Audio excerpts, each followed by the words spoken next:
성도님들 안녕하세요.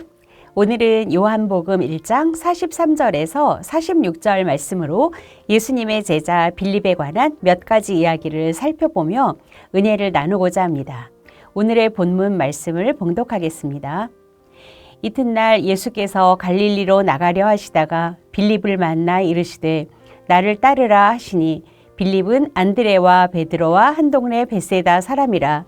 빌립이 나다나엘을 찾아 이르되 모세가 율법에 기록하였고 여러 선지자가 기록한 그 일을 우리가 만났으니 요셉의 아들 나사렛 예수니라. 나다나엘이 이르되 나사렛에서 무슨 선한 것이 날 수 있느냐.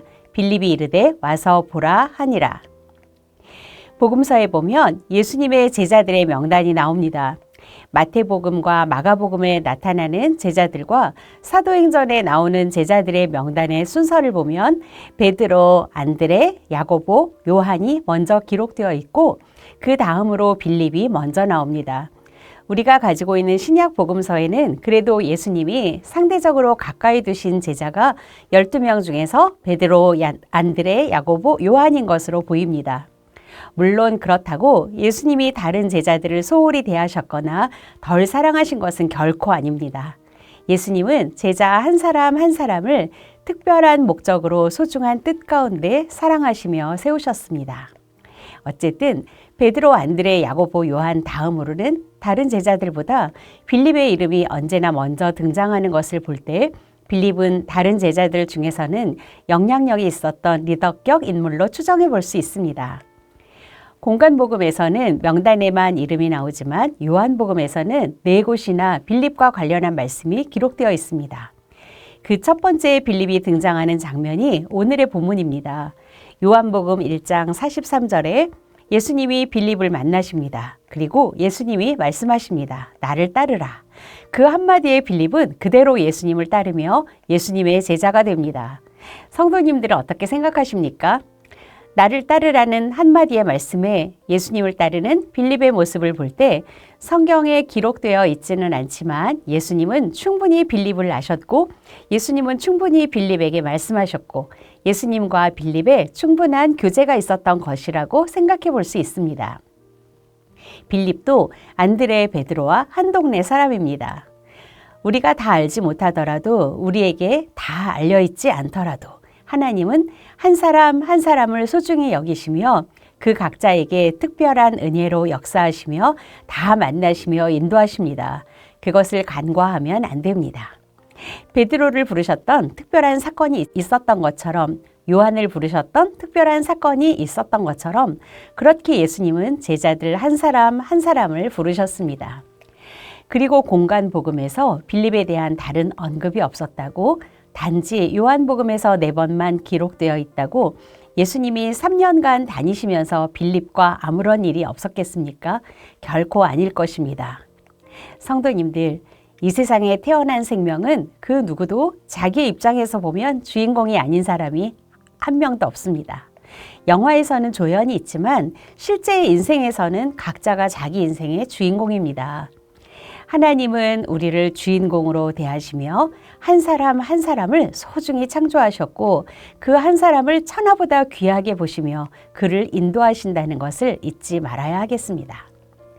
특별하기로는 빌립은 자기 친구 나다나엘을 예수님께 소개했습니다. 빌립은 말했습니다. 45절에 여러 선지자가 기록한 그 일을 우리가 만났으니 요셉의 아들 나사렛 예수니라. 그런데 그 말에 나다나엘이 나사렛에서 무슨 선한 것이 날 수 있느냐 그렇게 말하지요. 그 말에 빌립이 한 말이 이것입니다. 와서 보라. 성도 여러분, 와서 보라는 말은 이미 요한복음 1장 39절에서 예수님이 하셨던 말씀입니다. 예수님이 첫 번째 제자들을 부르실 때 하셨던 그 말씀이었습니다. 하나님의 역사를 확신하셨던 그 믿음으로 예수님이 와서 보라 말씀하셨고 바로 그 예수님의 믿음을 그대로 빌립이 받아서 와서 보라 했던 겁니다. 그 말을 전하는 예수님의 눈동자가 빌립의 눈동자 되었고 그 말을 전하는 예수님의 믿음이 빌립의 믿음이 되었습니다. 빌립의 이 말 한마디에서 나다나엘이 느꼈을 감정을 우리가 생각해 봅니다. 백문이 불여일견이라는 말처럼 친구야 내가 여러 어떤 말로 설명한들 그분을 소개하기에 부족하구나. 내가 100마디의 말을 하는 것보다 네가 직접 가서 뵈면 모든 의문이 풀릴 거야. 네가 꼭 한 번은 배웠으면 좋겠다. 나는 그분을 보았고 그분에 대한 분명한 확신이 있어. 그런 뜻의 말이 아니었겠습니까? 빌립에게는 그 간절함과 진실함이 있었습니다. 그렇게 해서 나다나엘은 빌립의 간절한 권유에 따라서 예수님께로 왔고 나다나엘도 빌립과 더불어 예수님의 제자가 되었습니다. 복음서에 보면 사도들의 명단에는 언제나 빌립의 이름 다음에 바돌로메라고 불리는 나다나엘이 등장합니다. 또 다른 이야기가 요한복음에 기록됩니다. 예수님이 오병이어의 기적으로 사람들을 먹이시는 벳세다 빈들에서의 이야기입니다. 예수님 앞에 수많은 사람들이 모여들었고 그들이 말씀을 듣고 병고침을 받았습니다. 그런데 저녁이 되어갑니다. 그때 예수님은 빌립에게 물으셨죠. 우리가 어디서 떡을 사서 이 사람들로 먹게 하겠느냐? 예수님이 왜 빌립에게 물으셨을까요? 추측해보면 빌립이 벳세다 사람이니까 그래도 이곳 사정이 밝아서 그랬을 것 같습니다. 벳세다 어디에 어떤 음식점이 있는지, 어디가 맛있는지, 어디서 이렇게 많은 음식을 준비할 수 있는지 말이죠. 그러나 사실 이렇게 많은 사람을 먹인다는 것은 불가능했을 겁니다. 아무리 벳세다에 살았고 그곳을 잘 안다고 하더라도 5천 명이 넘는 이들을 위하여 지금 당장 떡을 사는 것은 불가능합니다. 그렇게 보면 예수님이 빌립의 특별한 성향을 아시고 그에게 일부러 물으셨을 것 같습니다. 그래서 요한복음 6장 6절에 보면 이렇게 말씀하시죠.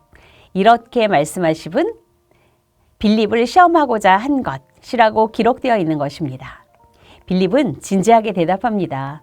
각 사람에게 먹을 것을 조금씩만 나누어 준다 하더라도 200데나리온 이상의 돈이 들겠습니다. 그런데 성도 여러분, 예수님이 빌립에게서 진짜로 듣고 싶어 하셨던 말이 무엇이었을까요? 예수님, 돈이 없습니다. 도저히 우리는 그것을 할 수 없습니다. 그리고 그렇게 많은 음식을 파는 곳도 없습니다. 왜 예수님은 불가능한 것을 제게 물으시고 요구하십니까? 우리의 대답이 그런 것 아닙니까? 빌립의 대답도 그것이었습니다.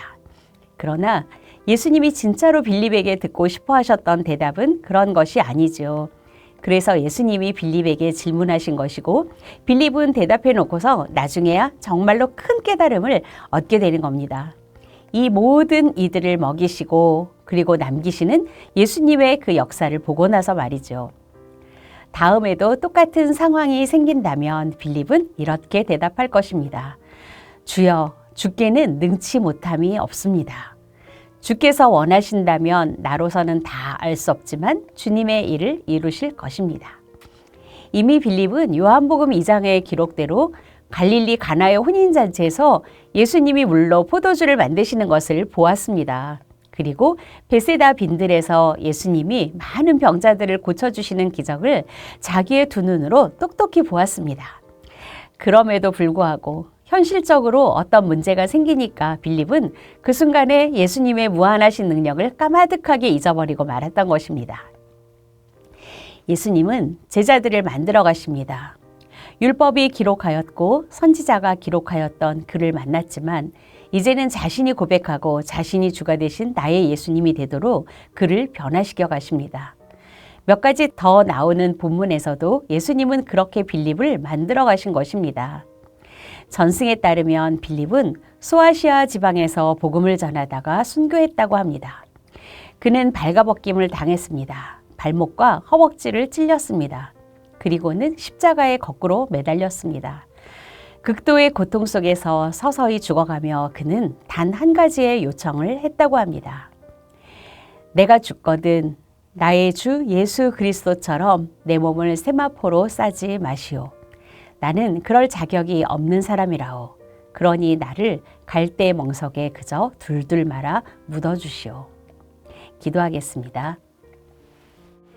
사랑의 하나님, 은혜의 하나님, 우리 각자가 하나님 앞에 서 있음을 깨달아 알고 주 앞에 오늘의 결단과 헌신으로 살게 하옵소서. 나의 연약함을 주께서 잘 아시오니 주의 성령으로 역사하시어 힘을 주시고 지켜주시며 하나님의 의를 이루게 하옵소서. 나의 생각과 경험에 의지하기보다는 주님 의지하여 그 은혜로 살아가는 오늘이 되게 하옵소서. 우리를 인도하시는 주님, 예수님 이름으로 기도합니다. 아멘.